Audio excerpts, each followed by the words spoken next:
Oh, g'day. Welcome back to my hobby room. Now you will notice the stash. Well, there's not much there. There's only a few of the big boxes that wouldn't fit into the packing boxes. Yes, we're all packed up. So there's no need for any stash envy this time, because normally when I sit here and I have all my kits behind me, I get lots of angry messages from people going, "How dare you have so many kits?" Well, they're mine. It's my money. Spend it on whatever I like. Well, it's a 10 years worth of collecting, and it's still less money than if, I'd gone to the pub every day, smoked a packet of cigarettes, and basically paid for a prostitute. Yeah, exactly. So, yeah, a hobby. I think I've discussed this before, that really the hobby is good value for money. You can go crazy. But there is one time where it may be a bit of a drain on the resources, and people aren't thinking this through, because there's this really terrible problem. There's this scourge that's basically hitting the hobby at the moment. Okay? Yeah, merchandise available from store. You too can have another one of these t-shirts. What is it? Well, I'm going to discuss the problem in the Upsized Gooch. Why are people going big? Why are they saying, go big or go home? Why get bigger versions of your models? It's not going to work. And I'll explain why. Roll music.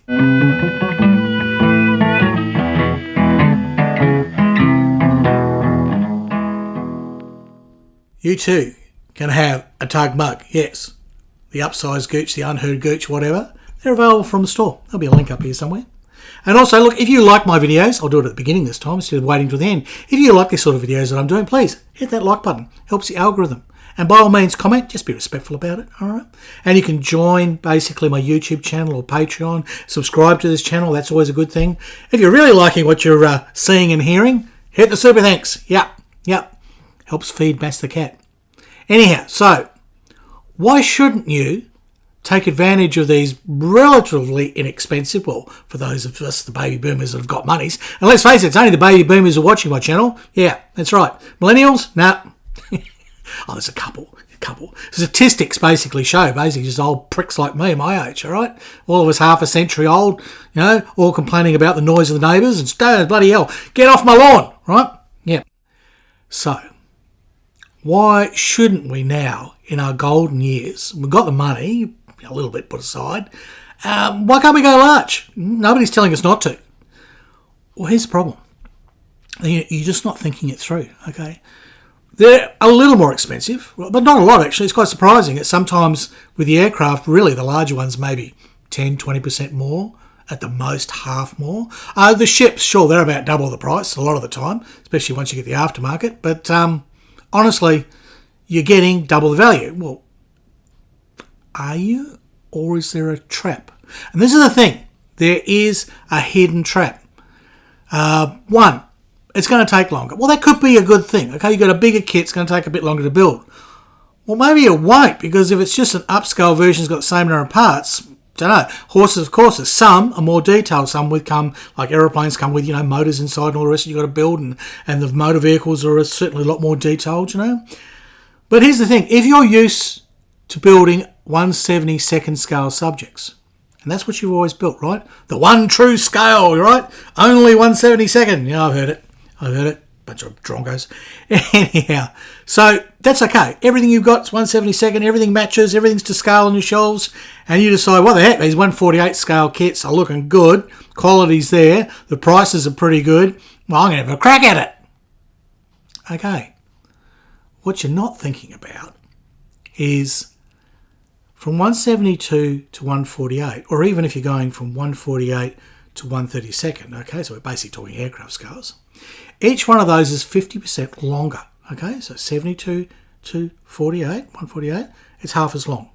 And from 148 to 1/32nd, it's half as long. It's getting bigger, okay? Now that's just a length, but that's not what modelling is. Modelling is a three-dimensional thing.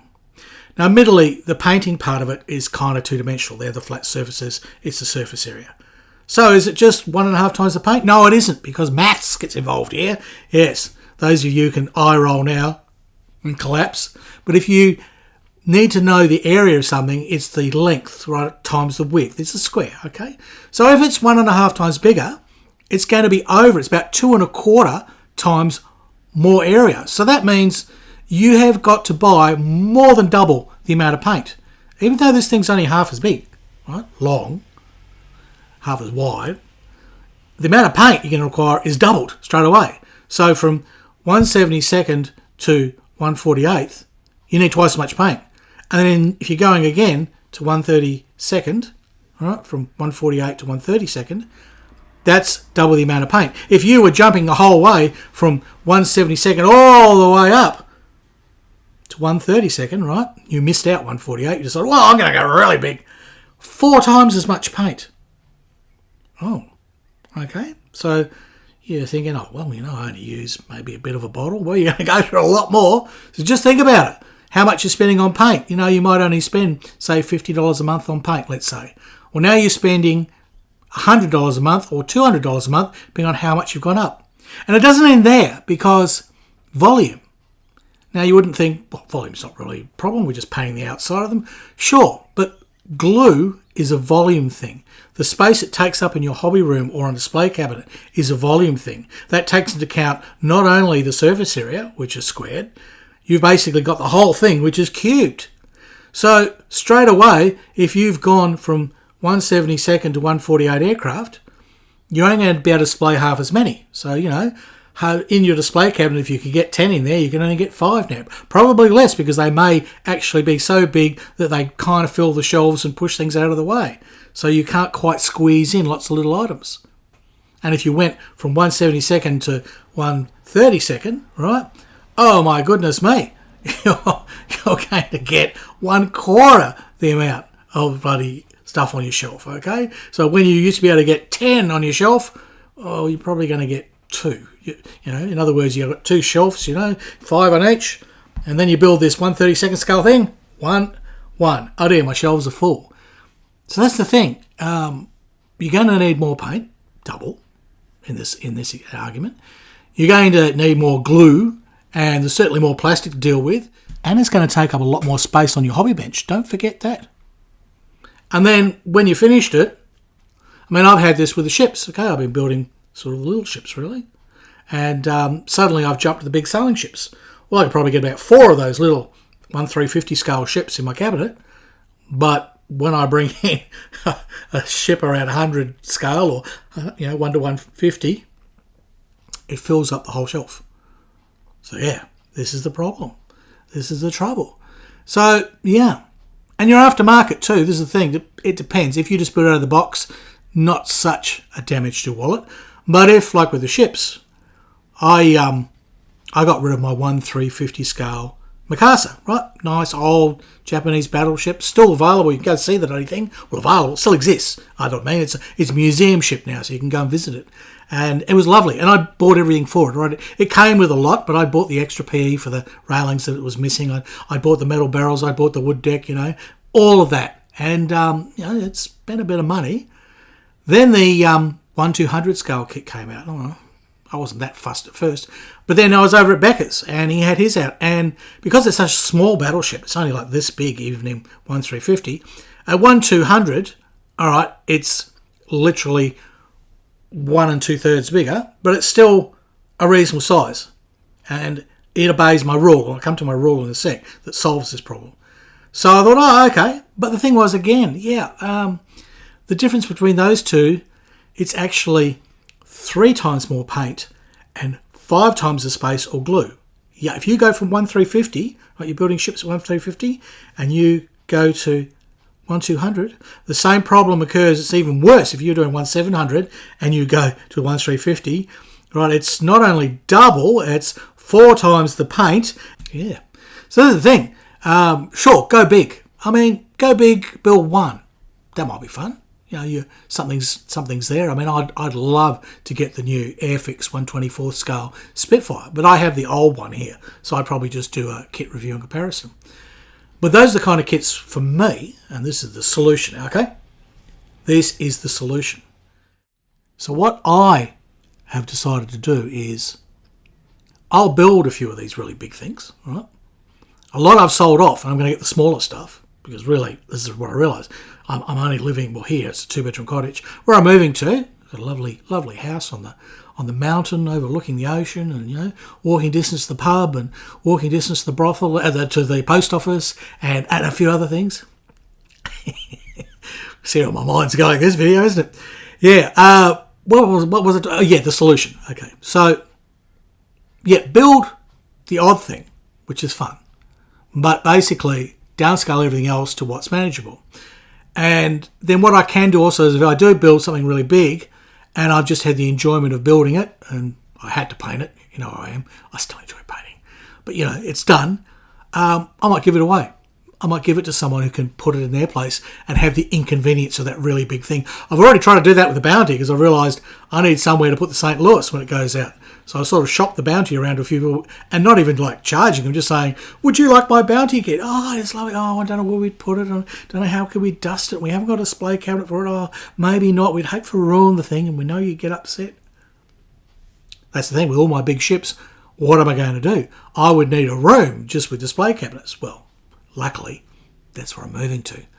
An entire 6-metre wall will be custom-made display cabinets, which will have ships and things and all the stuff that I love. And they'll be all there, illuminated. It'll take me a few years to fully build the cabinet, but that's okay. I'm going to be there for quite some time. I've got a 5-year lease, so I'm going to be there for quite some time, maybe longer. But anyhow, the other solution I have is the size rule. Okay, so we know all guys brag about their size. Everything's bigger than it really is, isn't it, guys? Yes, that's right. Yes, your car is bigger than really what you think it is, Your girlfriend, well, she's getting bigger than she used to be. Sorry, guys, we're getting old. We're all getting a little bit chunky monkey. And, other things, well, actually, they're shrinking. This is what happens. You get fat, right? Pushes out, and something kind of goes turtle and disappears inside. So I found. Yes, but anyhow, I digress. So, what is the size rule, I hear you ask? Well, my size rule is 2 feet or 600 millimetres, right? 60 centimetres, right? Basically, 2/3 of a metre. Now, the way that works nicely is it's a good size on my bench. So on my workbench, that's a good size for me to work. I can rotate it, I can do things. I also have made sure that my cabinets that I've bought, diagonally, ships and things and whatever, they would fit. So I had about an 800 millimetre sort of space in there. So anything 600 is going to fit nicely. Even the Schnell boat just fitted into that rule. It was a touch over, but not by much. So it actually made that rule, just squeezed it in. My sailing ships that I'm building, they're all no bigger, no longer than that 2-foot rule. My problem is going to be when I go to the wood ships, but that's where hopefully I'll get this giant display cabinet up with glass doors and some of these other larger things that I do want to have on display can go in. But for the moment and for all the times that I've been in these sort of small cottages and I've only had limited room to display and to build, the 2-foot rule worked brilliantly. So with an aircraft, probably aircraft I want smaller, but again, make sure that with its wings out and all the rest of it, nothing is over 2 foot. And that works. That works for me. So I'm not too worried. I don't just build one scale. I've got 1/72nd scale bombers, because a bomber's a big thing. So a 1/72nd scale, right, she's a good size. All right. But I've got fighter planes in larger scales, like 48, and even like for Messerschmitts, 32nd, because a Messerschmitt is a tiny little shit of a thing, right? She's a smaller shit. So, yeah, Messerschmitts, I kind of like them in 1/32nd scale. So, sure, if you come to my place, you look at my display cabinet, things are all over the place and, they don't match up. But I do display things. I usually display all the things of one scale together in one area. So I have little, like not dioramas, but little vignettes. Yeah, there's a word. A little sort of cosy little nursery. These are all my 1/72nd scale aircraft. Okay, I'll do that on a shelf. And here's all my 135th scale tanks. Yeah, I don't know. Getting mixed up with scales here. All right. And then my 1/72nd scale armour, which there are a few of. They're in my bedroom separate, right? And then I've got cars of different scales and my motorbikes, which are they're all around 110 to 112 scale. So they're okay. My motorbikes can all sit together.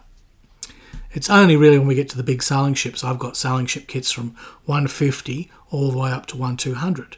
So I want to put like with like. I've got a few 1-200s and I've got a few at the 50. Most of them around 1-100 to 1-150, and those kind of will work together. They're not too far apart in scale that they kind of, I can put them all together and have a little armada that kind of looks really, looks nice. So, those are my thoughts. Go big, go home? No, not really. No, don't go big unless you really need to. If you're going to go big, don't do a lot of going big. I mean, be realistic about it. You've got 2 or 3 times the amount of paint, 3, 4 or 5 times the amount of glue, resources and space it's going to take up. So have a big think about it. A big thing is good. I'm a big thing. I'm good. So, yeah, that was my gooch on upsizing. Tell me what you think. Give me some comments. Just be respectful, right? Don't call me a big fat figure. All right? No need for that. I already know. I love my curries. I love my chocolate. And, and I just like working at the bench. Although I am standing these days. I stand to work. And that's actually helped tighten up my stomach muscles and made me a bit better. But, I'm getting old. I'm enjoying my fatness. I don't care. All right. That's it. That's all I got to say. So it's bye from Australia. And it's hooroo from Harry Houdini.